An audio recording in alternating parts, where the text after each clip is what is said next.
Ora então, muito boa noite, sejam bem-vindos, quero agradecer desde já a vossa presença, é muito bom saber que há pessoas motivadas para estes temas, quero agradecer à Checking Up pelo convite, é uma honra fazer parte desta maravilhosa equipa, obrigada também aos meus colegas que aqui estão presentes, ao Miguel, à Filipa, à Carla, é sempre bom estarmos juntos. Hoje trago-vos um tema, a arte da comunicação emocional. Vamos falar aqui ao longo deste webinário acerca de como é que a nossa comunicação emocional funciona. Vamos também falar sobre inteligência emocional.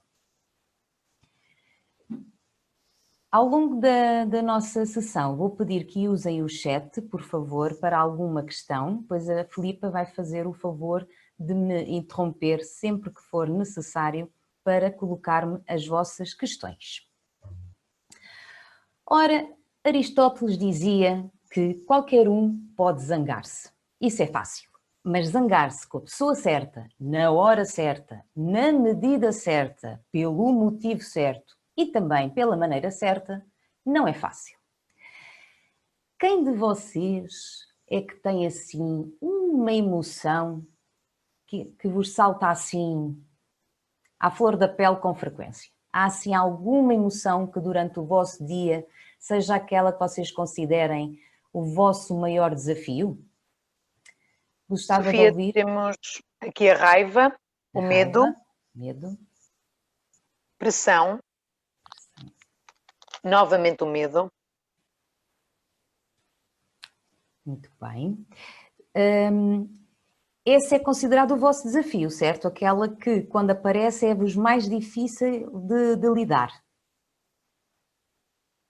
Autoritarismo,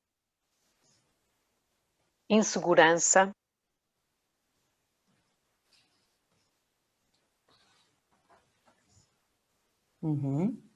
Boas respostas. Ora, frustração, frustração.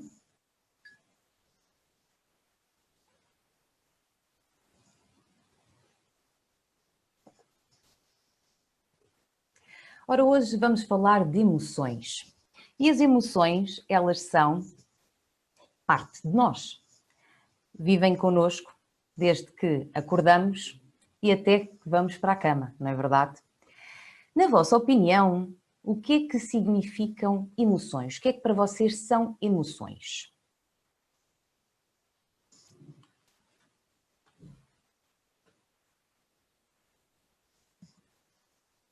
então temos reações químicas, estado de espírito, reações, é o que sentimos. Muito bem. Existem várias definições. Há quem diga também que a raiz da palavra emoção é movere, que significa mover em latim, mais o prefixo é, significa afastar-se. Indica que acontece um estímulo e que nos faz agir. Também há quem defenda que as emoções estão na base das nossas ações, funcionando como impulsos. Elas podem ser emoções que nos vão realmente impulsionar para uma ação, seja ela, no nosso ponto de vista, mais construtivo ou não, vai depender sempre um pouco da intensidade com que sentimos. Há pouco vocês já conseguiram identificar aquela que representa o vosso maior desafio e agora eu gostaria de vos colocar a seguinte questão. Quando essa emoção desafiadora aparece, conseguem perceber o grau de intensidade com que ela vem? Se tivessem que classificar, por exemplo, de 1 a 10, em que 1 é baixo e 10 é elevado, qual seria o valor que lhe atribuiriam?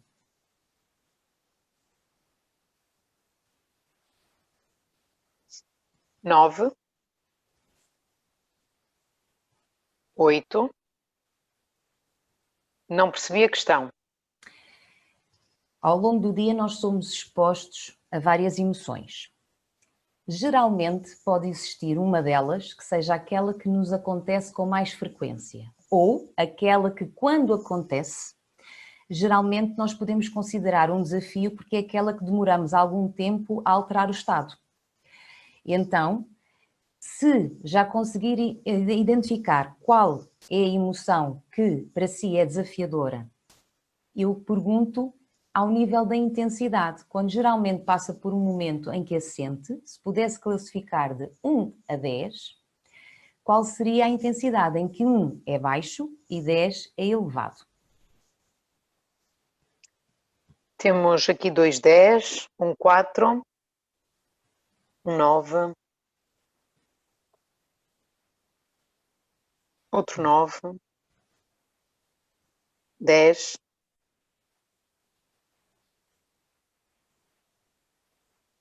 4,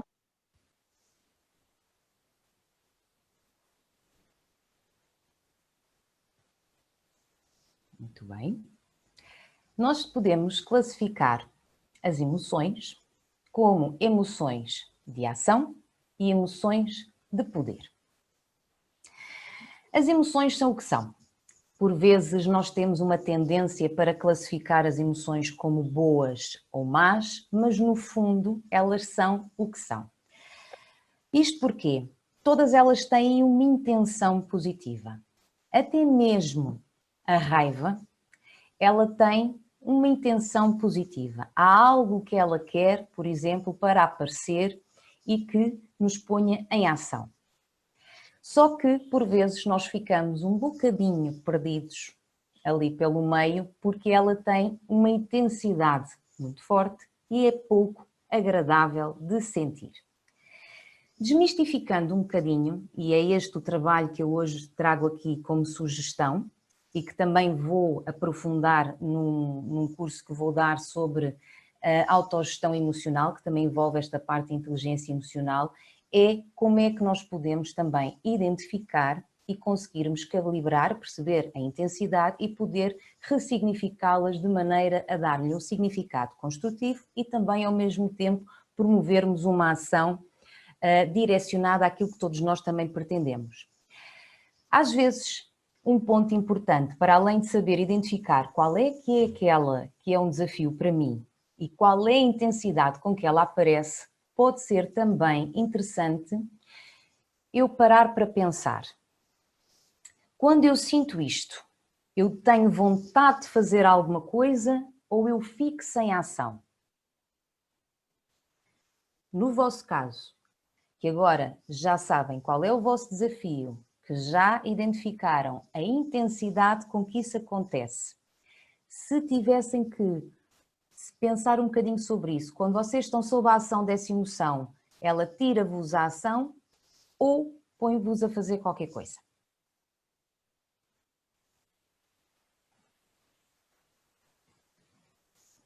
fico sem ação, cria ação, depende de vários fatores.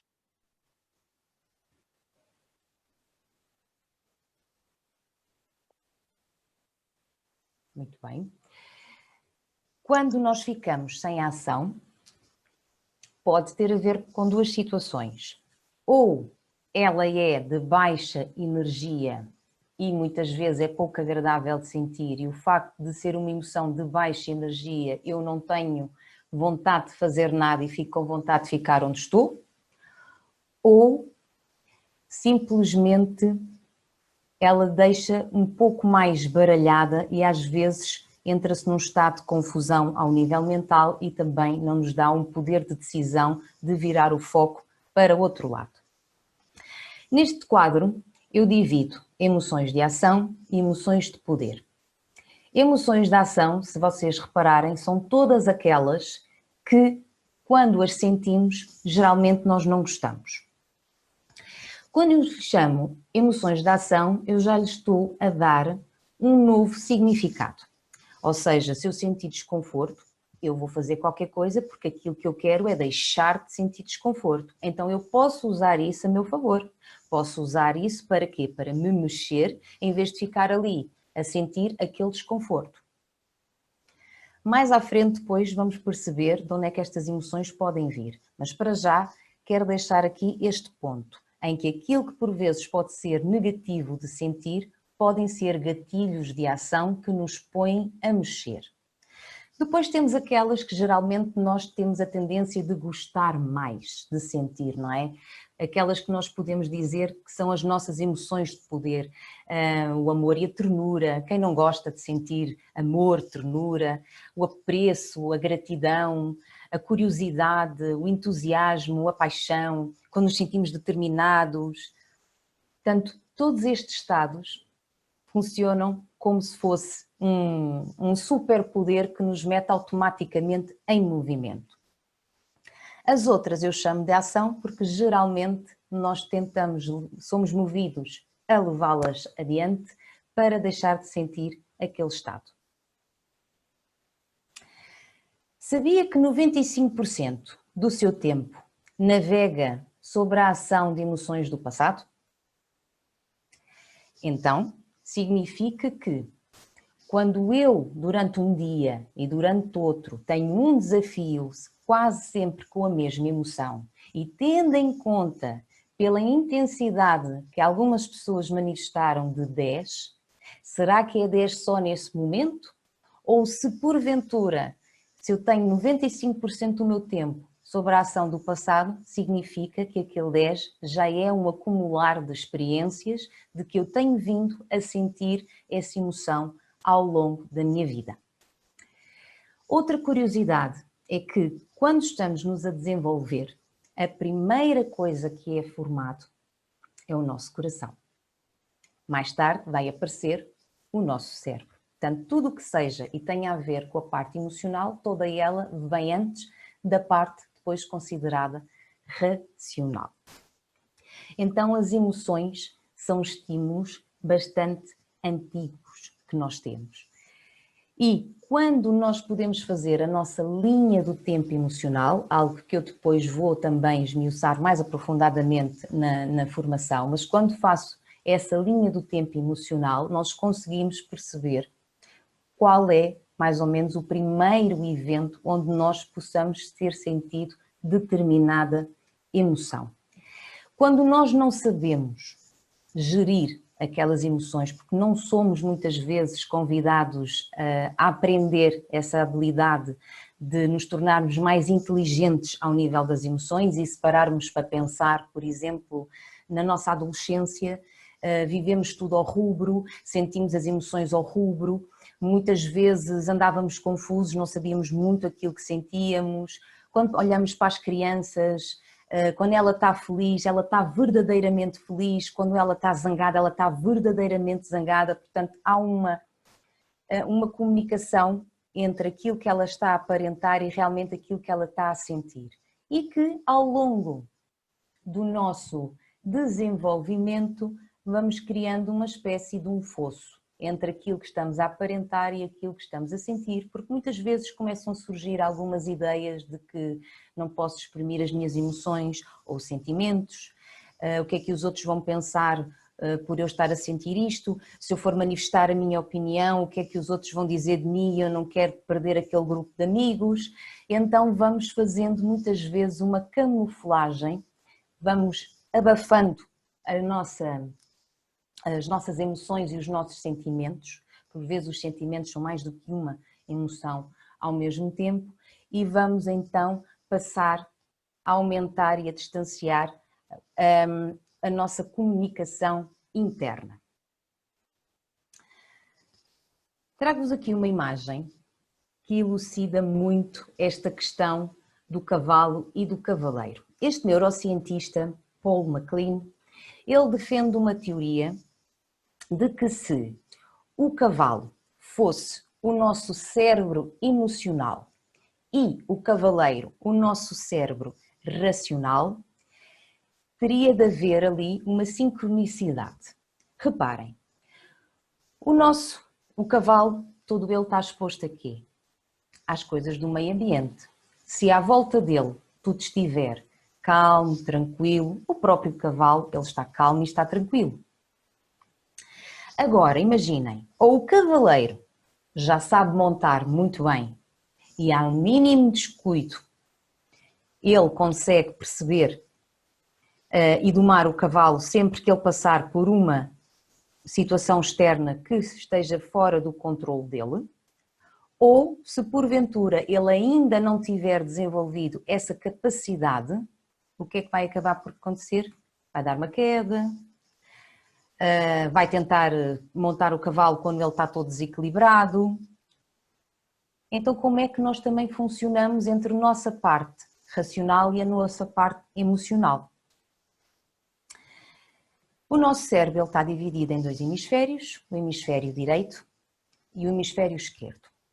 O hemisfério esquerdo, todo ele é composto pela parte mais lógica, mais organizada. O lado direito é composto mais pelaquela parte mais criativa e intuitiva. Agora vamos imaginar o seguinte cenário.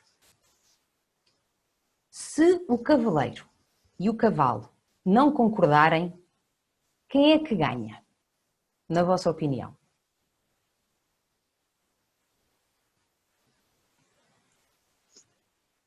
O cavalo, o cavalo, o cavalo. Acho que é o cavalo, Sofia. Pronto, ganha o cavalo. Em princípio, diríamos que o cavalo tem muita força, não é verdade? E que por isso seria ele a ganhar. Agora, se o cavaleiro ganhar também muita experiência, também vai acontecer uma altura em que ele também vai conseguir domar as partes irritadas do cavalo, digamos assim. Acontece que, por exemplo, há uma altura do nosso desenvolvimento que nós estamos muito mais sobre a ação do cavalo, nomeadamente na nossa adolescência, quando nós ainda temos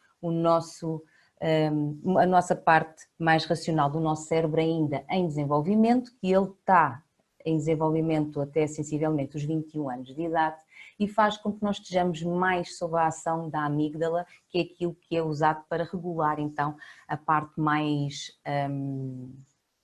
emocional. Então, durante essa parte, nós somos muito mais vulneráveis à força do cavalo do que propriamente à experiência que o cavaleiro adquire à medida que a parte racional vai se desenvolvendo. Daí a importância de desenvolver-se a própria consciência emocional desde cedo. Não aprendemos estas coisas logo de cedo. Se vocês repararem, provavelmente se recuarem alguns anos, alguns de vocês devem ter ouvido coisas como: estás a chorar para quê? Não faças birras. Se fizeres uma birra, eu não te dou aquilo que tu queres. O que é que acham que acontece quando alguém ouve algo deste género? Provavelmente vai se reprimir, ou então ainda vai ficar muito mais chateado. Já vos aconteceu estarem perante alguém que está extremamente chateado, mas assim chateado como se estivesse mesmo piurso, em quase a espumar pela boca, e vocês dizem assim: epá, tem calma. Já alguém disse isso a alguém assim? E o que é que aconteceu? Que respostas é que ouviram? Querem partilhar?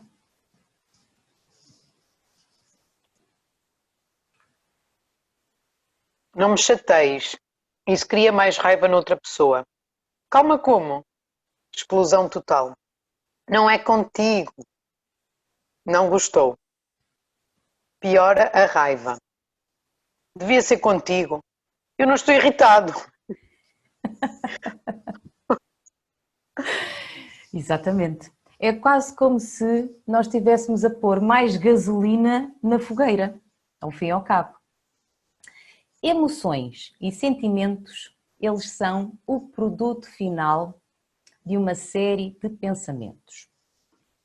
Agora vamos partir do pressuposto que alguém, em pequenino, começa a ouvir: epá, não chores. Das duas uma, ou vai chorar quando ninguém vê, ou vai ficar, cada vez que sente que vai chorar, fica tão aflito, tão aflito, tão aflito, que às vezes cai-lhes as lágrimas e a seguir ainda ficam chateados. Portanto, às vezes pode haver mais do que uma emoção ali depois em paralelo. Que pensamentos é que podem estar por trás de um determinado estado emocional? Imaginem, Eu agora estou aqui a fazer este webinário sobre emoções, certo? Estou-me a ver a mim, vocês estão todos com a imagem desligada. Imaginem que eu começava para aqui a pensar. O que é que eles estão a pensar daquilo que eu estou a dizer? Será que eles estão a gostar?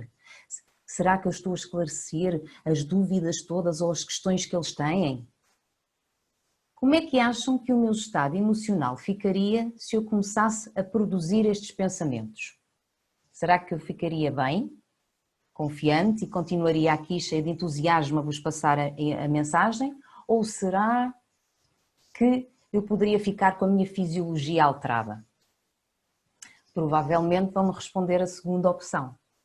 Ela ficaria alterada, porque aquilo que eu começo a pensar, a minha percepção daquilo que eu vou receber como estímulo externo, daquilo que eu neste caso estou a ver através de uma tela de computador, vai intimamente acionar imagens na minha mente que vai pôr o meu cérebro a dar ordens ao meu corpo de uma maneira em que vai interferir na minha bioquímica, fisiologia, sistema nervoso, emoções e que depois vai sair cá para fora.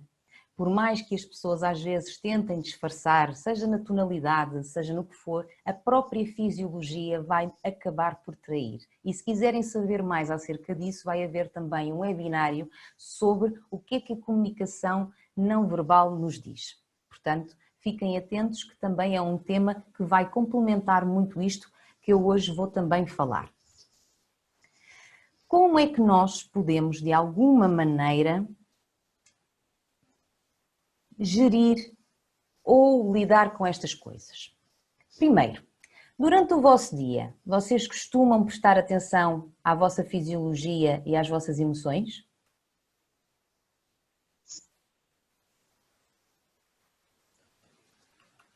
Sim, sim, sim, a fisiologia, nem por isso, sim, muitas vezes, sim. Ok. Qual é a frequência com que costumam fazer? Acontece de vez em quando? Só prestam quando estão a sentir que o vosso estado emocional alterou? Temos aqui alguém que nos diz, à fisiologia não, às emoções agora estou mais atenta. Quando se altera, regularmente. Faço esta questão porquê? Porque muitas vezes nós só damos conta quando já estamos lá. Portanto, a linha que separa o nosso racional do emocional, ela é assim muito fininha. E há exemplos disto. Há um caso verídico que aconteceu há muitos anos nos Estados Unidos, de uma filha que disse aos pais que ia ficar a dormir em casa de uma amiga. E os pais nessa noite resolveram sair e, entretanto, chegou a hora de irem para casa. O que eles não sabiam era que a filha lhes tinha pregado uma mentira e que, no fundo, ela queria lhes pregar um susto. Então, quando eles chegaram a casa, começaram a ouvir uns barulhos. E o senhor ficou atento, não é? O que é que pensou? Tenho um ladrão. Então, foi buscar uma arma para se defender. E o que é que aconteceu? Quando ele vai a subir as escadas e a filha lhe aparece de repente, aconteceu que, sem querer, a filha levou um tiro. Aquele momento em que a criança apareceu, a adolescente apareceu, ele viu, mas não conseguiu ter a clareza de que era a própria filha. Aquele senhor fez de propósito? Fez conscientemente aquilo? Não. Estava sob a ação de uma emoção. E às vezes, quando nós temos as emoções ao rubro e com alto nível de intensidade, nós não estamos a ver o mundo cá fora com clareza. Então, ter consciência emocional é extremamente importante. Sempre que eu faço uma tarefa, a seguir eu posso parar e pensar como é que eu me sinto? Sinto-me cansada, sinto-me esgotada, olha, isto até fluiu bem, foi proveitoso. como é que eu estou? Estou pronta para seguir começar a fazer outra? Necessito fazer uma pausa? Às vezes pode ser interessante começar por aí, ou seja, tornarmos observadores de nós para conseguirmos ter a capacidade de nos ligar ou desligar sempre que é necessário. Isto porque 95% do nosso tempo nós estamos sobre a ação do passado. Se eu tenho emoções do passado, também tenho de ter um conjunto de crenças ou de pensamentos associados a esses estados emocionais. Voltamos atrás ao exemplo da raiva. Se aquela pessoa está com raiva, ela vai estar focada em tudo aquilo que a chateia. Se vai chegar alguém e diz, epá, tem calma, ele vai disparar. Com certeza. Como é que alguém está focado em coisas que o zangam e vai procurar alimentar esses pensamentos, vai conseguir pensar em pensamentos de calma para baixar o nível de energia até ficar mais tranquilo? Imediatamente faz-se logo isso? Não. Mas nós podemos aprender estratégias que nos ajudam a ganhar esse autoconhecimento. Isto porque muitas vezes há inúmeras coisas que se passam dentro da nossa cabeça. Eu costumo usar uma metáfora quando trabalho com os jovens. Eu digo muitas vezes que nós temos uma sala dos comandos dentro da nossa cabeça. E essa sala dos comandos é onde muitas vezes nós estamos a tentar perceber as nossas emoções, não é? Como é que elas, ao nível de pensamentos, andam para aqui neste rebuliço. Não sei se já viram o filme O Divertidamente, mas ele é um desenho animado espetacular, que eu acho que até às vezes acaba mais por ser mais para adultos do que propriamente para crianças, apesar das crianças tirarem o proveito destes desenhos animados. E muitas vezes todas elas querem mandar. Então até que ponto é que eu consigo ter a clareza de perceber qual é que eu quero que mande? E é aí que entra a inteligência emocional. Reparem, nós somos estimulados desde cedo para a parte do nosso QI. Somos contratados nas empresas pelo nosso QI muitas vezes. E muitas vezes podemos ter um excelente currículo, ter uma excelente média de curso, mas estamos sujeitos aos estímulos do meio ambiente, porque quando não conseguimos ganhar ainda as chamadas defesas, nós estamos tão permeáveis ao mundo e ao meio, não é? Aquilo que acontece com o cavalo, que muitas vezes o cavalo dispara e nós vamos atrás. E só depois é que vamos pensar naquilo que poderíamos ter feito. Então, às vezes, numa empresa, entre alguém que tenha um QI elevado, mas que estando sujeito a situações, por exemplo, de stress, bloqueio, não consiga arranjar soluções, porque imaginem que para essa pessoa o stress não é uma emoção da ação, mas tira-lhe a ação, porque não sabe e fica confuso e não consegue pensar naquele turbilhão de energia, porque o stress é de alta intensidade, de alta energia, mas muito pouco agradável de sentir. O que é que vai acabar por acontecer? Essa pessoa, ao fim de um tempo, pode correr o risco de perder o seu lugar de trabalho, não porque faça alguma asneira, pode fazer, mas até porque vai ganhar questões de saúde.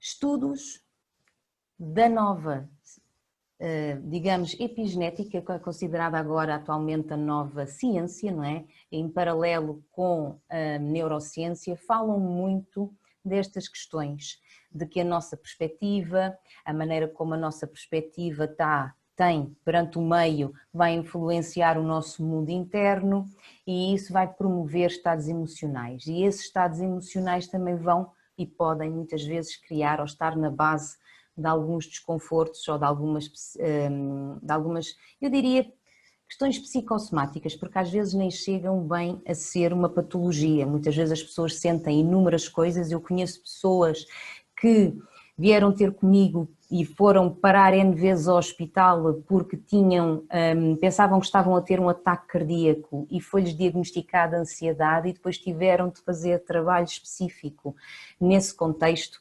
para depois desenvolverem então a tal imunidade para poderem se tornar menos receptivas à questão do meio e passarem então a ter é como se fosse uma nova pessoa.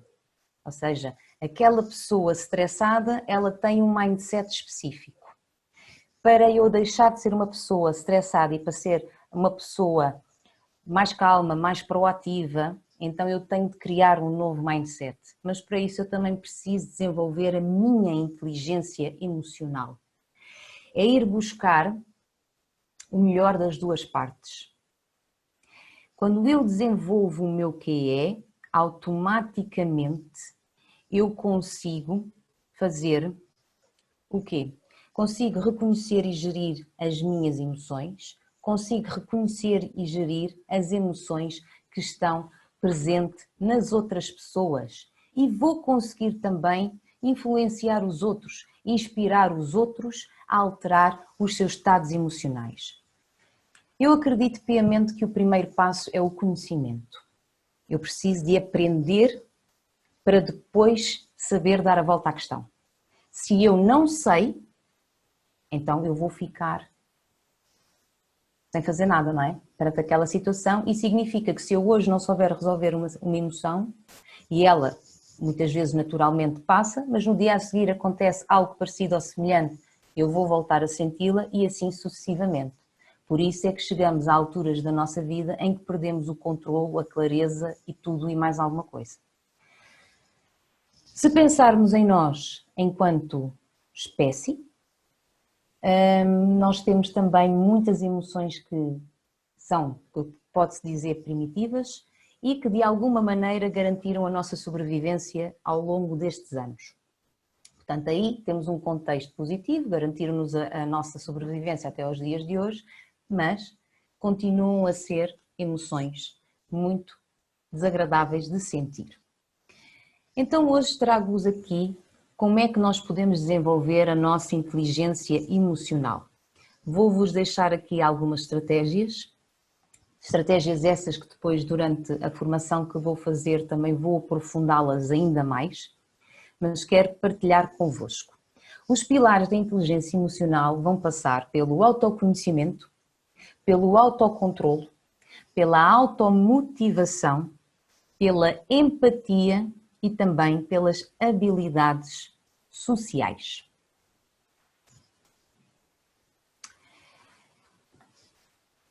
Esta é uma imagem engraçada, não é? Temos o coração e temos o cérebro. Enquanto o coração olha, vê o quê? O presente. Vamos morar para aqui. Por onde é que anda o nosso cérebro?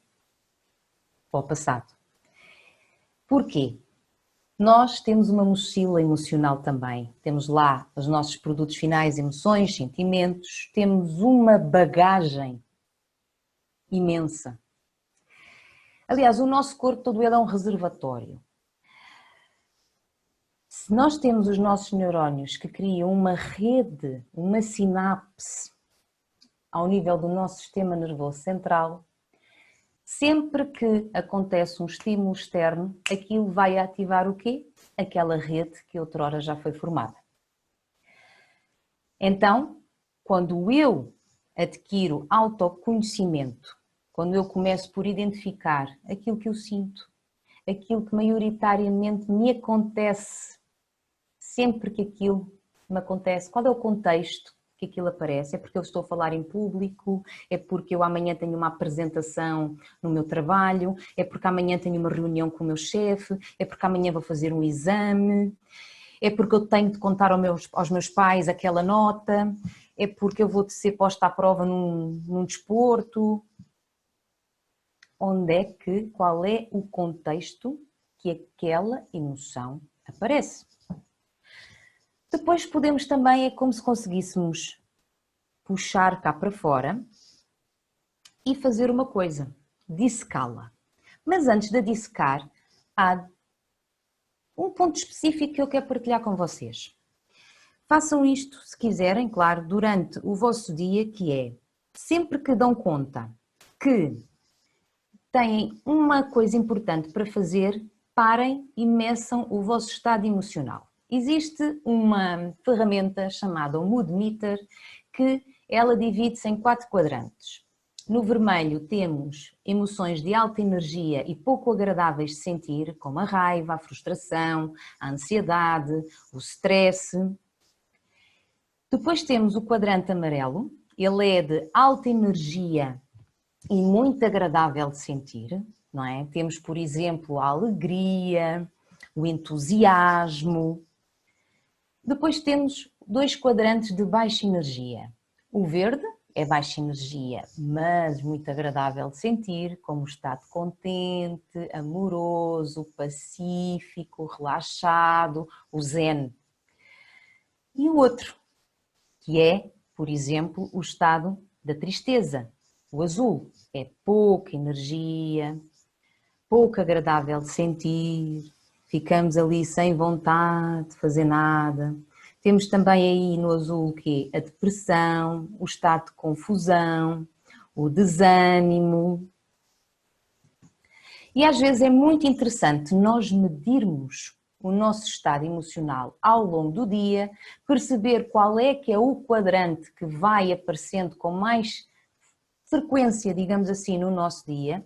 E uma coisa muito importante é que se eu vou ter uma apresentação no dia a seguir, se eu vou fazer, por exemplo, uma palestra, se eu vou ter uma reunião com o meu chefe onde eu tenho de apresentar os resultados do meu trabalho e imaginem que aquilo não atingiu o objetivo que a empresa estipulou. Então deixa-me cá olhar para o mood meter e pensar qual é o quadrante em que eu estou. E isso dá-me o quê? Autoconsciência naquele momento, como é que eu estou. Seja quando vou para entrar na tal reunião, seja de véspera. A partir do momento em que eu ganho essa autoconsciência, eu consigo desenvolver depois outras aptidões ou outras predisposições que me podem servir de ajuda. Agora, se eu não identifico, eu não sei. Agora reparem, pegando no exemplo há pouco da raiva, se alguém está com raiva e está no quadrante vermelho, porque ele é de muita energia, mas é de pouca agradabilidade de sentir, e alguém chega e diz, epá, tem calma, é como se a pessoa tivesse que estava no topo das escadas e tem de descer para o verde, que é aquele que está cá em baixo, que está no chill out, no zen, é baixa energia, é pouca agradabilidade. Então temos de fazer as coisas de outra maneira. Por exemplo, ir às compras. Para ir às compras, na vossa opinião, qual é que é o melhor quadrante para nós irmos? Será que é no amarelo, no vermelho, no verde ou no azul? Alta energia, baixa energia, como é que vocês acham que é bom irmos às compras?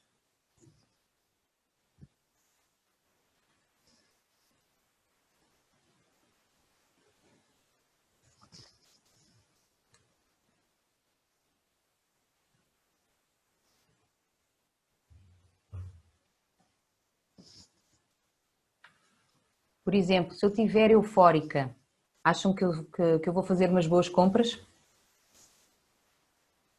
Oh, Sofia, eu estava aqui a ler, mas tinha o microfone desligado. Eu peço desculpa, vou voltar a ler, está bem? Ok, ok. Então, verde, amarelo, azul, azulado alaranjado, tudo em alta, foco, verde, alta energia. Há aqui alguém que nos diz que não está a ver os quadrantes no ecrã, só a imagem anterior. Ah, sim, sim, eu não coloquei aqui a imagem. Ok. Vou comprar este mundo e o outro. Depende do meu estado de emoção nesse dia. Azul. Ok. Se eu for num estado de alta energia e muita agradabilidade, por exemplo, num estado assim de muito entusiasmo ou até de euforia, vai tudo parecer-me apelativo, eu vou querer comprar tudo. Se calhar não vou ser assim tão seletivo e não vou buscar aquilo, por exemplo, que é o que eu mais quero. Quando, por exemplo, acontece qualquer coisa que nos deixa triste, nós não gostamos de sentir a tristeza, mas, no entanto, a tristeza ela é de grande utilidade. Porque quando eu me sinto triste, por exemplo, eu consigo perceber o quê? A importância das coisas. Que aquilo é importante para mim. E a tristeza é muito boa a arranjar soluções. O problema da tristeza, ou o desafio dela, é se nós patinarmos lá muito tempo naquele estado de energia lento, baixo e pouco agradável, vamos fazer com que fiquemos mais lentos ao nível dos pensamentos e continuamos a associar depois pensamentos associados à tristeza e não, por exemplo, a um outro estado emocional. Portanto, o primeiro ponto aqui é ganharmos este autoconhecimento emocional. Se estou em quadrantes de alta energia, muito agradável ou pouco agradável de sentir, ou baixa energia, muito agradável ou pouco agradável de sentir. Depois temos a parte do autocontrolo ou autorregulação. Por exemplo, pegando no exemplo de alguém que vai fazer uma avaliação, e isto acontece muitas vezes e deparo mais vezes com jovens que vêm fazer sessões e que me dizem: eu só de pensar que vou fazer exame de matemática, eu até fico com suores frios, só de pensar nisso, nem consigo, tenho medo de bloquear, começam ali logo a desbobinar. Se eu tenho um estado emocional, eu também tenho que ter uma imagem que está ligado ao conjunto de ideias que eu internamente vou criar acerca disso.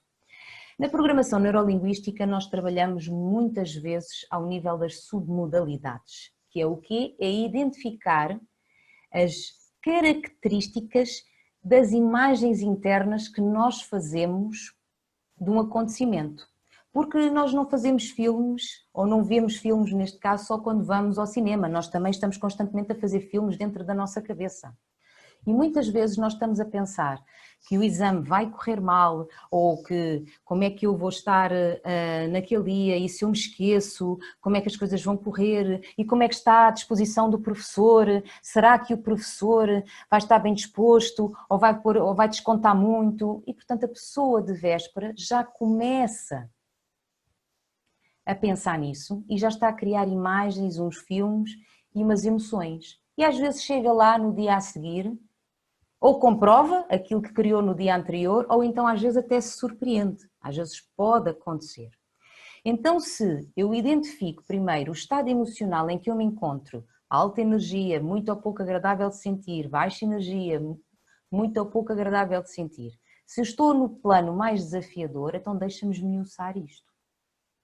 Deixa-me esmiuçar. E convém esmiuçar até nos dois, porque se nós também estivermos demasiado otimistas, nós também não conseguimos muitas vezes detectar os obstáculos. E é muito importante nós utilizarmos os dois hemisférios do nosso cérebro, percebermos aquilo que depende de nós e que nós podemos controlar, como a maneira como queremos encarar as coisas, a preparação para o teste, como é que eu me imagino no teste. Se eu tenho uma imagem de mim nervosa, então deixa-me criar uma imagem de mim confiante, com as coisas a correr bem, e nós temos um lado criativo que nos permite fazer essa preparação. Agora também podemos utilizar o lado pormenorizado. Para quê? Para percebermos os obstáculos.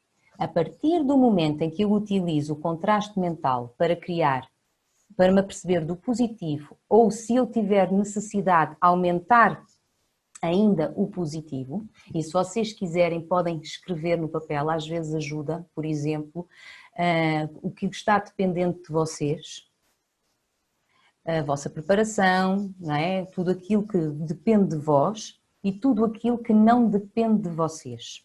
Fazerem duas colunas. Eu uso mais a questão do que depende ou não depende do que o controlo e que eu não controlo, porque nós nem sempre controlamos tudo e quanto mais eu pensar que não controlo, isso vai gerar incerteza ao nível do cérebro e automaticamente quando ele está numa questão de incerteza, ele vai gerar stress.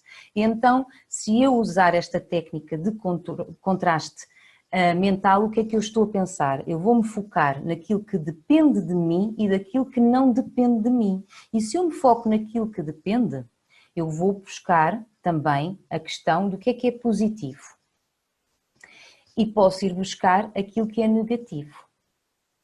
E ao ganhar esta consciência, eu vou ter mais tendência também para estar mais neutra perante aquilo que me pode desafiar. Claro que há um processo que muitas vezes pode ser aprofundado aqui, para muitas vezes nós conseguimos desenvolver o nosso estado de observador, mas para sermos um observador não associado a um estado emocional é algo que se pratica, mas o primeiro passo passa por estes que eu estou aqui a falar. Então, quando eu consigo entender este contraste, eu também vou conseguir perceber aonde é que eu estou focada. Se eu estiver só focada nos obstáculos, é como se eu estivesse a ver as coisas a preto e branco. Então, se calhar eu tenho de levar alguma cor àquela situação e apelar ao meu lado criativo para que ele possa criar alguma cor, alguma esperança, alguma fé, levar-me a entender, pera lá, mas tu também já te preparaste, tu também já estudaste e, portanto, tudo isso é muito importante para calibrar, porque as pessoas 100% lá no pico do otimismo também vão dar por elas a tropeçarem, porque, olhem, é como subir uma montanha, eu posso subir e dar conta das pedras pelo caminho ou tropeçar em todas. Onde é que anda a minha atenção, não é? Automotivar-nos. Às vezes a automotivação pode assustar. Nem sempre é fácil, às vezes, nós ficarmos ali a desenvolver um estado de auto-observador e não nos associarmos diretamente a um estado emocional quando ele é de alta energia e muito pouco agradável de sentir. Eu costumo dizer que este é um estado ótimo para se desenvolver, como se nós estivéssemos a ver as coisas no cinema. No cinema nós conseguimos ter percepção de tudo o que acontece sem nos envolvermos muito. Às vezes acontece nos envolver, mas isso é outra questão a seguir, que passa por nós também naturalmente sermos empáticos. Mas reparem, se eu quero perceber o que é que está por trás daquela emoção, uma emoção é uma experiência de conhecimento. Eu costumo dizer, e cada vez mais acho, que quando eu consigo ultrapassar a emoção, eu consigo desligar as sinapses antigas daqueles circuitos que foram criados, e a parte da neurociência e da epigenética já consegue comprovar isto. E o que é que acaba por acontecer?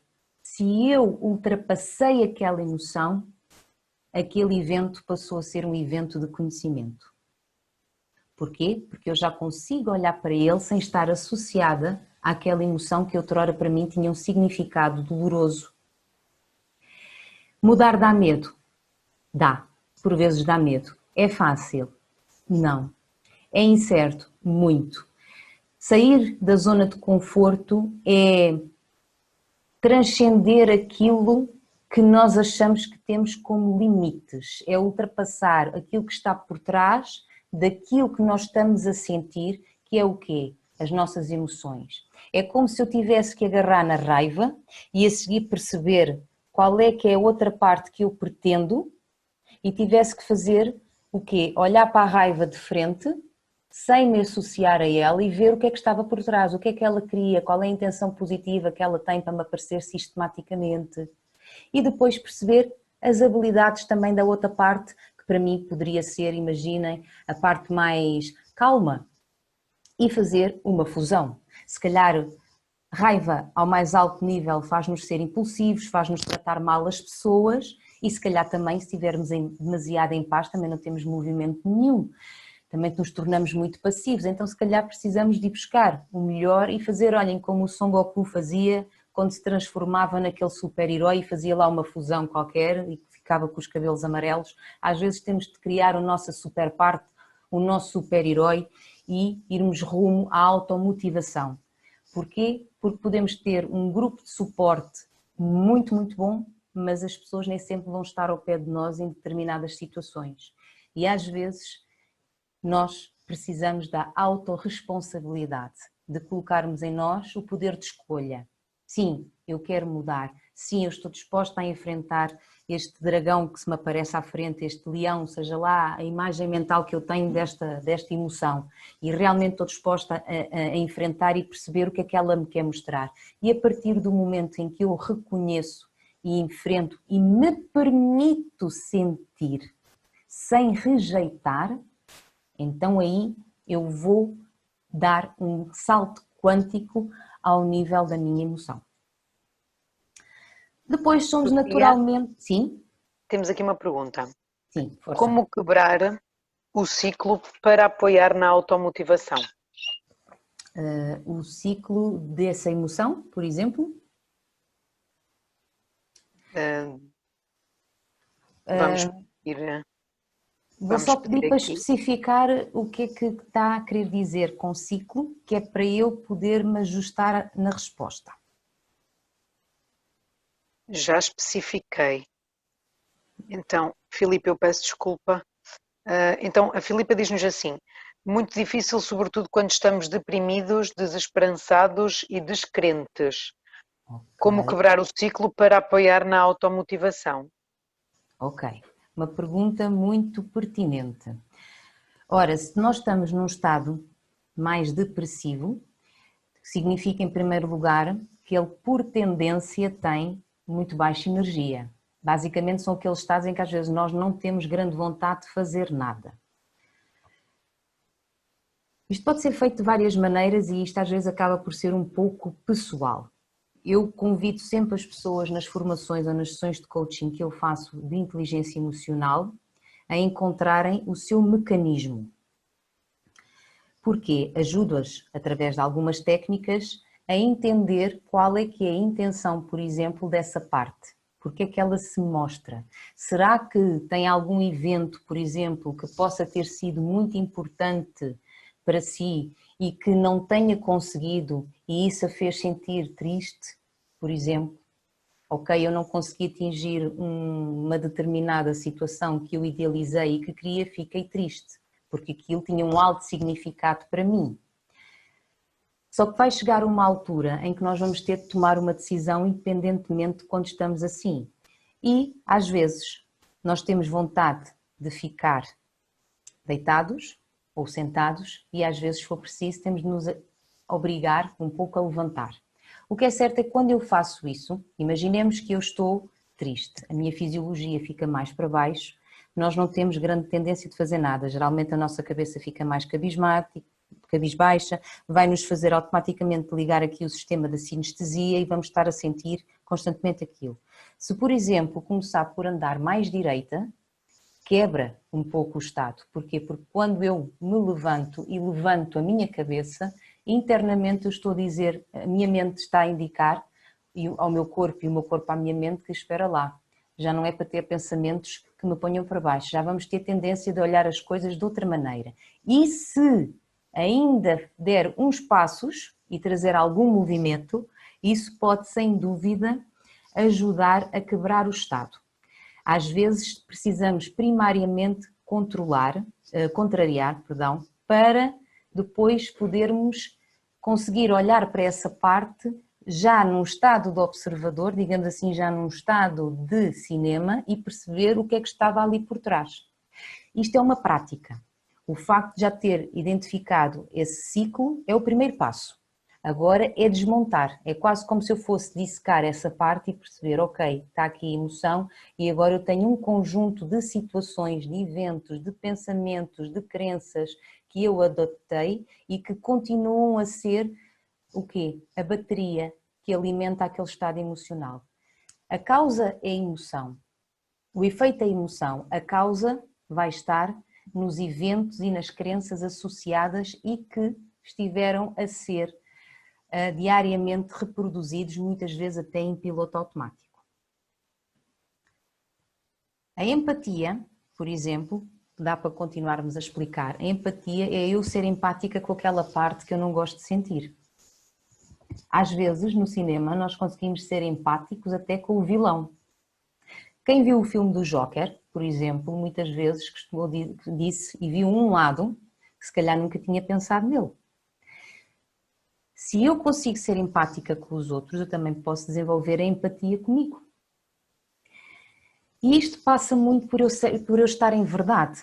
Reparem, se eu não quero estar em verdade porque eu não estou a dizer a mim própria, a assumir a mim própria por vezes aquilo que estou a sentir, porque não quero assumir isso perante os outros, até que ponto é que eu não estou a repelir algo, não é? E isso vai só intensificar. Por isso é assim, ok, eu hoje admito que estou triste, depressiva, com raiva, estou frustrada. Ok, muito bem. Só que eu também tenho um poder. Ou fico aqui naquilo que eu já estou constantemente e diariamente a experienciar, ou vou bater na mesa e vou dizer, hoje vou tentar fazer qualquer coisa de diferente. Nem que seja andar mais direita, nem que seja pôr-me em movimento, nem que seja fazer uma tarefa qualquer em casa que possa alterar aquele estado. Para depois podermos então implementar mais a fundo o quê? A nossa gestão emocional. Lembrar-nos de coisas que gostamos de fazer, criar as nossas listas, perceber ao longo do dia quando é que está a querer vir a outra emoção, por exemplo, porque às vezes nós, não, quando damos por nós já lá está, isto é a mesma coisa com um ataque de pânico. Alguém que até ganhar autocontrole vai ter de se permitir sentir quando é que o pânico está a vir. Para quê? Para conseguir pôr um travão e automaticamente conseguir mudar o estado. Dissociar-se. Não é? Porque se começar a pensar, epá, está a vir um ataque de pânico, estou a ter um ataque de pânico, já está a ter, internamente, já está a viver o ataque de pânico e a linha é ténue até experienciar isso cá fora e ficar completamente em pânico. Nós temos um mundo interno muito, muito forte.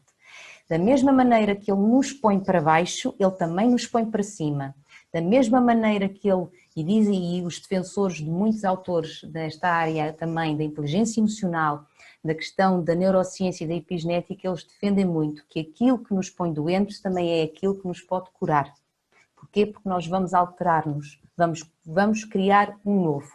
E mais à frente eu vou explicar esta parte. Portanto, empatia por nós, pelas nossas vulnerabilidades, é sermos genuínos nessas vulnerabilidades, é assumir, ok, tenho medo, olha, opá, não sei fazer isto, estou nervosa, podes-me ajudar, é pedir ajuda. Sem vergonha, Nós somos vulneráveis, temos essas vulneráveis e é isso que nos torna humanos, é humanizarmos-nos com essas nossas partes que fazem parte de nós e que muitas vezes já foram criadas há muitos anos, desde a nossa infância. Portanto, muitas vezes estamos em adultos, mas já temos uma história e uma mochila emocional muito carregada. Quando eu consigo ser empática comigo, eu também vou conseguir ser mais empática com o outro e vou conseguir também ajudar o outro a mudar o seu estado. Habilidades sociais. Às vezes nos relacionamentos nós temos algumas situações em que o outro vai nos dizer qualquer coisa, por exemplo, e muitas vezes nós deixamos que essas questões, por exemplo, nos interfiram. Às vezes há uma pergunta que nós podemos utilizar, que é: isto que me está a ser dito é verdade para mim ou não? Principalmente quando vocês detectarem que o vosso estado emocional está a querer ficar ali alterado. Às vezes quebrar o estado interno com uma pergunta, isto faz-me sentido? Ou qual é o motivo que me faz estar a sentir assim, mesmo que estejam numa conversa com a pessoa, por exemplo, mas ao mesmo tempo, ao falarem um pouco convosco, vocês também vão deixar de estar focados no desconforto que possam estar ali a sentir perante alguém. E às vezes tentarem repetir para vocês, também há quem chame isso, a primeira pergunta que eu falei, não é? Isto que me está a ser dito é verdade para mim, é chamada a técnica de Spock. É uma técnica também utilizada como um quebra-gelo interno para quebrar ali aquele estado emocional que se poderia estar a associar a uma determinada conversa. Temos também a técnica do disco riscado, que é repetir aquilo que nos está a ser dito, mas tentar dizer aquilo num tom neutro. Ou seja, porquê? Porque se eu vou falando comigo num tom mais neutro, também vou ficando focada cada vez mais naquilo que eu estou a dizer e vou-me desfocando um bocadinho mais daquilo que se possa estar a sentir. Mas estas habilidades sociais também são importantes desenvolver porque nós somos seres sociais e, portanto, a inteligência emocional vai promover também que nós tenhamos melhores relações com os outros. Uma novamente em ação, e é aqui que isto tudo nos vai levar. Se o meu cérebro é um artefacto do passado, porque ele é um hardware composto por tudo aquilo que eu formei ao longo da minha vida e desenvolvi desde a minha infância até o meu estado adulto, portanto o nosso hardware por vezes é pesado. A nossa mente, ela no fundo funciona como o software. Quando nós a suavizamos, quando nós alteramos a nossa perspectiva, a nossa percepção interna daquilo que nós estamos a ver cá fora, nós vamos transformar a nossa mente em algo poderoso, num software que vai, sem dúvida, trazer-nos os programas certos ao nível até das emoções que nós vamos despoltar. Só que isto é um trabalho que exige muita dedicação, uma dedicação diária. E porquê que eu digo isto? Quantos de vocês é que quando acordam de manhã decidem como é que querem se sentir durante o dia? Pensam no vosso dia. Reparem, eu posso ir para a cama associada ao dia anterior ou decidir fazer uma introspeção. O que é que eu aprendi hoje? O que é que correu bem? O que é que eu preciso de melhorar? E dormir. No dia a seguir, é um novo dia. Não é desligarmos o despertador da mesma maneira ou adiarmos o despertador mais 5 minutos. Não, eu recebi um novo dia. É uma página em branco no livro da minha vida. Ok? Há situações que eu não vou controlar, mas eu tenho uma lista de tarefas que eu posso correr mentalmente durante o dia, visualizar-me. Mas acima de tudo, eu posso escolher como eu me quero sentir. E sabem porque é que eu digo isto? Porque talvez o grande truque seja um pouco por aí. É escolher novas emoções. Se 95% da nossa vida nós estamos sobre a ação de emoções passadas, até que ponto é que eu diariamente ando a viver coisas novas, até ao nível das emoções? Até que ponto é que eu não ando num piloto automático, mental e emocional? E às vezes eu quero tanto ter um objetivo novo, só que eu corro o risco de transpor para um objetivo novo o quê? As minhas emoções velhas, associadas a crenças. Imaginem, aquela pessoa quer muito ganhar mais dinheiro, mas aquela pessoa não se sente rica. Ou então acha que só vai saber qual é que é essa sensação quando ganhar dinheiro. Então ela quer uma coisa, mas sente outra. Continua a haver espaçamento e um fosso muito grande. Então a inteligência emocional, ela ajuda-nos a diminuir este fosso e a colocar isto encarrilado, puxando a emoção que eu quero sentir. Porque se eu quiser assim, epá, eu quero, para que é que eu quero me sentir rica? Olha, porque no fundo o que eu quero é liberdade para fazer o que quero. Então está aí, você não quer ser rica, você quer é liberdade. Já sabe que quando sentir a emoção da liberdade, está perto de sentir aquela riqueza. Já vai pensar em coisas que a fazem ser livre. Pode viajar quando quiser, não precisa de contar o tostão para pagar as contas. Vai logo criar ali uma data de pensamentos, novos pensamentos associados a isso. E se todos os dias tiver a decisão de sentir essa liberdade financeira, todos os dias ela vai tomar ações para irem de encontro a esse sentir que é liberdade financeira e não a escassez que antigamente a movia, porque ela queria liberdade financeira porque não queria sentir escassez. Então estava por afastamento e não por aproximação. Então uma nova mente em ação é uma nova mente desde um novo programa raiz, mas para isso tem de haver uma nova percepção emocional para haver uma nova construção.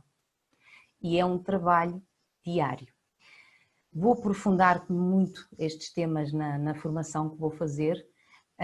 Aqui vim-vos dar aqui algumas estratégias também para vocês poderem já começar a pensar, por exemplo, no vosso dia-a-dia, como é que vocês podem fazer estas coisas, porque acreditem numa coisa, só o simples facto de hoje estarem aqui a ouvir isto, já estão a formar aqui coisas novas no vosso cérebro e isso pode ser um início para vocês de uma nova perspectiva e quando eu tenho uma nova perspectiva eu também posso alterar certas coisas. E este senhor Bruce Lipton diz uma coisa que eu acho muito interessante. A partir do momento em que mudas a tua percepção, é o momento em que vais reescrever a química do teu corpo.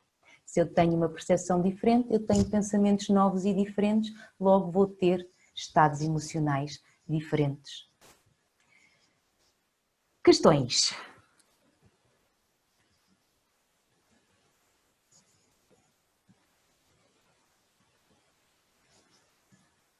Filipa, liga o microfone. Yeah.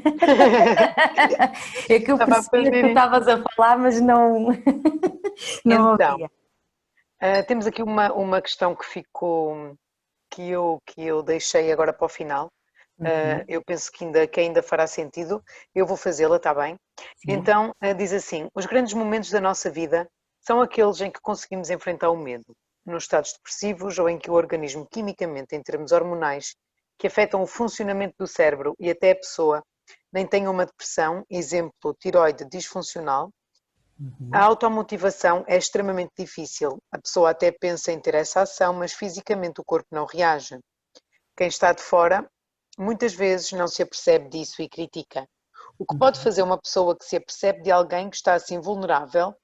Como é que pode ajudar? A empatia é um gatilho interessante aí. Quando nós tentamos nos colocar um bocadinho na pele do outro, por exemplo, quando observamos alguém que esteja assim e começamos a observar as atitudes ou até mesmo só principalmente a fisiologia e nos colocarmos temporariamente assim na mesma fisiologia, quando eu digo temporariamente é não muito tempo, porquê? Pela tal linha ténue em que nos faz patinar um bocadinho, não é? Então, eu vou usar um bocadinho a metáfora que o meu amigo Miguel usa. Beba um pouco do veneno, mas não o copo todo. Ou seja, associe-se um bocadinho, mas não se associe na totalidade. Quando nós conseguimos perceber isso, porque se eu me colocar na fisiologia de alguém que está depressivo, eu consigo ter uma ideia do tipo de pensamentos que podem estar ali naquela pessoa. E o meu discurso muda. Em vez de chegarmos ali, vamos lá, vamos a sair isso, qualquer coisa, vamos mudar o discurso, vamos ter palavras que vão mostrar, eu compreendo aquilo que estás a sentir. E a pessoa, a partir do momento em que se sente acolhida, ela também vai se abrindo. E aí, perante essa abertura, nós vamos poder começar a puxar por ela. Porque da mesma maneira que alguém, quando está lá em cima, no pico da raiva, vem alguém apelar pela calma, há alguém que também esteja numa situação inversa, não é? Sem ação, e chega lá alguém cheio de ação a dizer, epá, vai, anda, tens de mexer, e a desvalorizar aquilo que sente. O outro vai sentir incompreendido, rejeitado, abandonado, seja lá qual for, às vezes a ferida emocional oculta que possa estar ali. Eu vou partilhar um exemplo. Quando eu atravessei o luto do meu irmão, portanto foi uma altura extremamente desafiadora para mim, até foi aí que eu conheci o desenvolvimento pessoal, mas antes de ir ao desenvolvimento pessoal, eu tornei-me o pilar da casa. Sabem quando é que eu acordei? Para aquilo que eu andava a fazer inconscientemente, foi quando ouvi uma pergunta assim, olá, então tu agora és o pilar da casa, mas isto dito assim, de uma maneira muito tranquila comigo. A ti quem é o teu? Será que uma casa é feita de um pilar? E eu, por breves momentos, parei para pensar naquilo. E pensei, ok, espera, tenho de fazer alguma coisa em relação a isto. Porquê? Porque andava num piloto automático sistematicamente desde que aquilo aconteceu, a cuidar de tudo e de todos, e eu fiquei ali num canto. E foi aí que eu pensei, ok, mas para eu poder cuidar ainda melhor dos outros, eu também tenho de ir buscar. Basicamente eu tive de me ir agarrar pela mão. Tentei fazer várias coisas, confesso-vos, olhem, eu ia para o ginásio, ia correr, ia fazer 30 por uma linha para descarregar. Passado umas horas estava lá outra vez, no mesmo estado emocional. Ok, mas pelo menos tinha tido ali alguns momentos de clareza. E isso permitia-me recarregar o quê? A outra parte minha que precisava de começar a ser alimentada. Eu costumo dizer que a minha sanidade mental voltou ou nasceu, se calhar até nasceu, porque eu acho que eu nasci a partir daí. Foi através da meditação. E acreditem que aprender a meditar num luto é das coisas mais desafiadoras, porque é não se quererem apegar à emoção, não se quererem ir atrás dos pensamentos. Havia vezes em que se eu tivesse um minuto de sucesso eu batia palmas e dizia, boa, já consegui um momento. E porquê? Porque eu depois cheguei a um ponto que eu tive de perceber, ok, eu tenho lido sobre isto, diz para eu valorizar aquilo que eu já conheço, que eu já consigo. Então valorizava um minuto e Imaginem, eu tentava 5 minutos, conseguia um, ok, agarrava-me a 1 minuto, só por hoje consegui 1 minuto e dizia isso para me incentivar a uma próxima vez, nesses 5, conquistar 2 minutos. E foi assim, com persistência, que eu fui conseguindo desenvolver isso, porque foi uma situação que dependeu de mim. E eu aprendi primeiro porque fui em busca de conhecimento, porque pedi ajuda, porque ouvi uma pergunta poderosa e porque tive de enfrentar, chorar, descabelar-me, mandar-me para o chão, levantar-me as vezes que fossem necessárias. Já tinha dores no corpo, porque esses estados emocionais promovem tudo isso e foi um purgar todo esse estado emocional quando houve muitas vezes que me apeteceu deitar a toalha ao chão, desistir e dizer, olha, isto já não tem significado nenhum. Mas foi a minha persistência comigo própria que me deu voz. E foi a fé também, a fé de eu acreditar que tudo tem um propósito construtivo e que tudo nos leva a algum lado. Foi isso que eu me fui criando a minha automotivação, foi assim.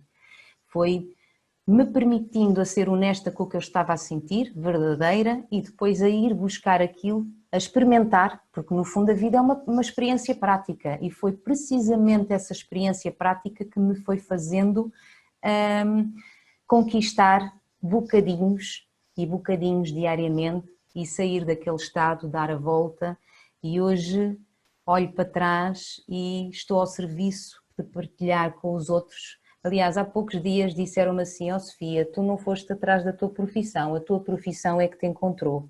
E é verdade, a vida com este acontecimento fez-me encontrar a minha profissão e assim eu consigo também ajudar os outros a encontrarem a sua receita. No fundo isto é uma receita muito pessoal, mas envolve uma decisão diária.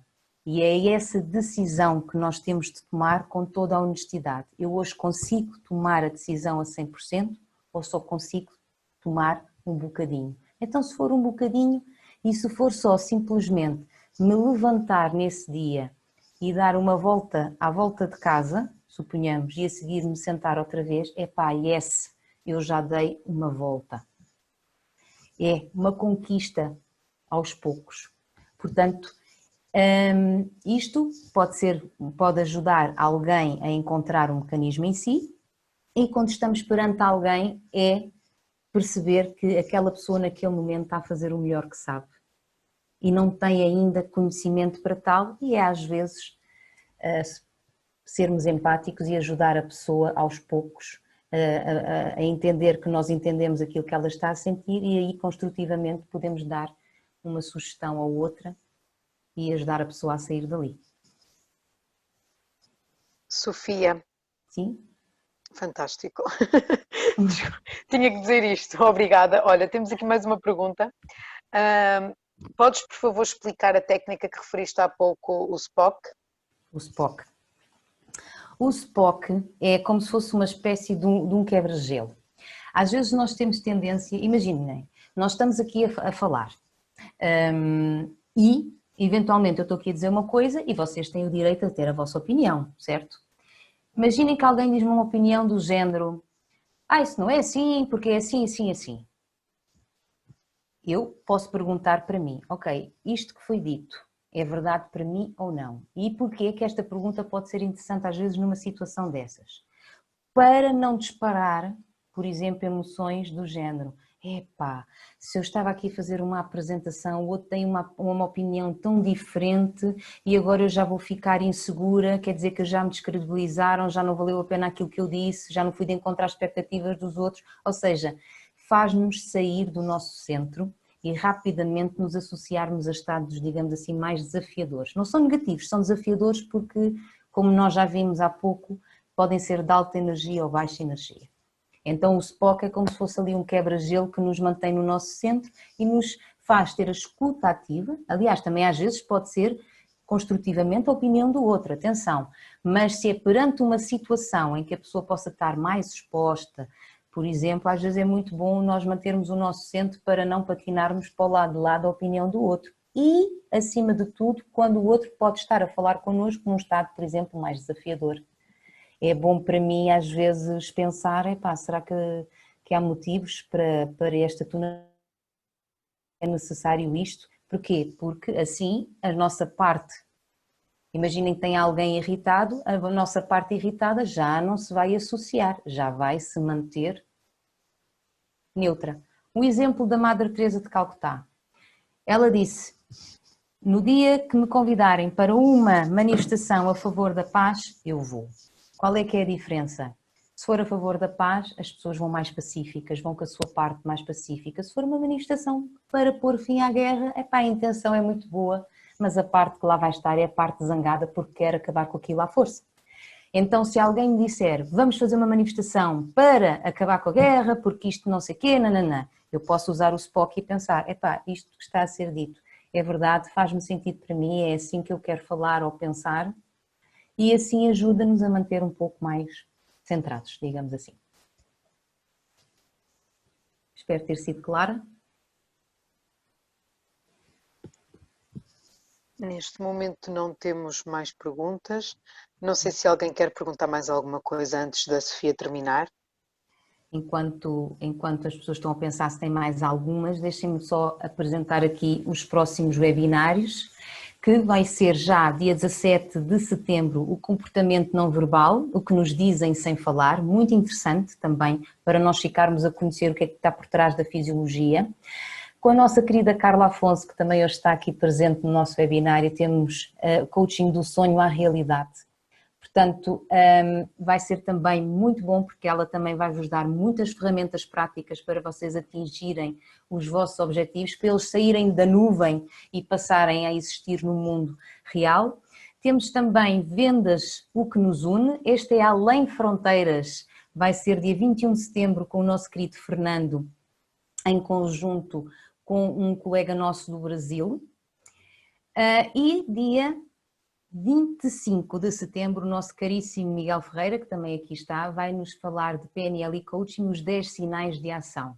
Como vemos ali o querido Gollum, o que é que ele nos tem para ensinar nesse dia. E a nossa querida Filipa também vai dar um webinário já no dia 1 de outubro sobre 5 chaves para motivar equipas em organizações sociais. Dia 21 de setembro tenho então o meu curso de autogestão emocional online a funcionar, portanto serão 12 horas. Vai ser prático, muito prático até, portanto vamos ter conteúdo teórico e muita prática para desenvolver a fundo todas as competências também que foram aqui hoje mencionadas. Quero-vos agradecer a vossa presença, a vossa disponibilidade, as vossas perguntas. Está aqui o meu e-mail, está o meu telefone. Usem e abusem. Tenho todo o gosto. Vão receber a gravação do webinar, portanto, revejam tudo outra vez. Se surgir mais alguma dúvida, contactem-me, enviem-me e-mail que eu vou vos responder com muito gosto. Filipa, tenho mais alguma questão? Sofia, tens. Olha, vou só fazer mais esta questão, que talvez seja pertinente agora antes de terminar. Então, na tua opinião, qual é o grande desafio que enfrentamos nas circunstâncias que estamos a viver com tanta incerteza? Em primeiro lugar, a incerteza, não é? É nós conseguirmos confiar no que está para lá daquilo que nós por vezes não conseguimos, lá está, ter o tal controle. O desconhecido, rumo ao desconhecido. Eu posso achar que o rumo ao desconhecido é muito bom e com isso não tenho problemas nenhuns e vou e acabou. Ou o desconhecido para mim tem uma representação interna muito negativa e eu aí vou sem dúvida ficar sempre de pé atrás e tornar-me um bocadinho como São Tomé a ver para crer. Vai ficar melhor? Então eu tenho que ver para crer. É uma escolha.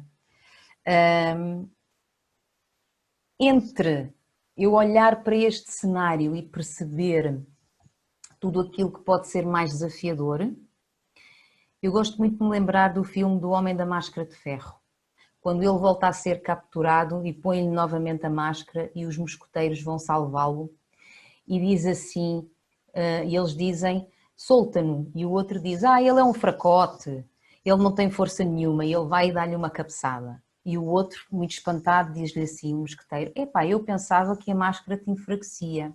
E ele responde: eu uso a máscara, não é a máscara que me usa a mim.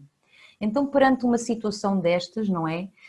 Temos algumas restrições, é um facto, mas quem é que usa o quê? Sou eu que deixo que elas me usem ou eu posso ter a minha autonomia e a minha perspectiva construtiva a respeito disto?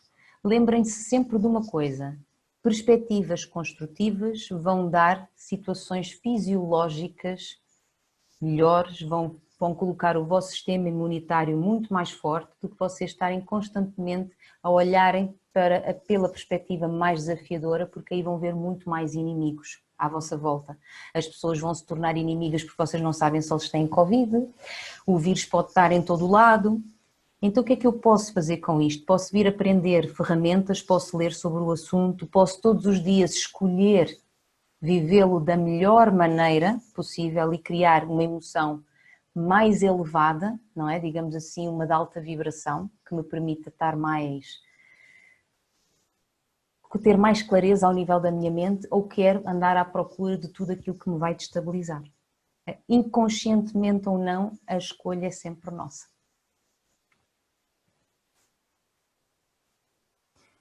Sofia. Sim. Não faz mal, diz. Nada, eu ia-te agradecer. Sim. Obrigada, Filipa. Obrigada a ti, Sofia, foi Pela muito bom. dedicação. Parabéns. Obrigada por este momento que nos proporcionaste e a vocês todos aí em casa. Na verdade, estamos todos em casa. Obrigada por se juntarem a nós. Deixei aqui o link da nossa página do Facebook, sigam a nossa página. Respondendo à pergunta que foi colocada, vocês no ato da inscrição já deixaram o vosso e-mail, portanto iremos enviar a gravação para todos os presentes. Obrigada mais uma vez, um bom fim de semana para todos e até para a semana. Boa noite. Obrigada.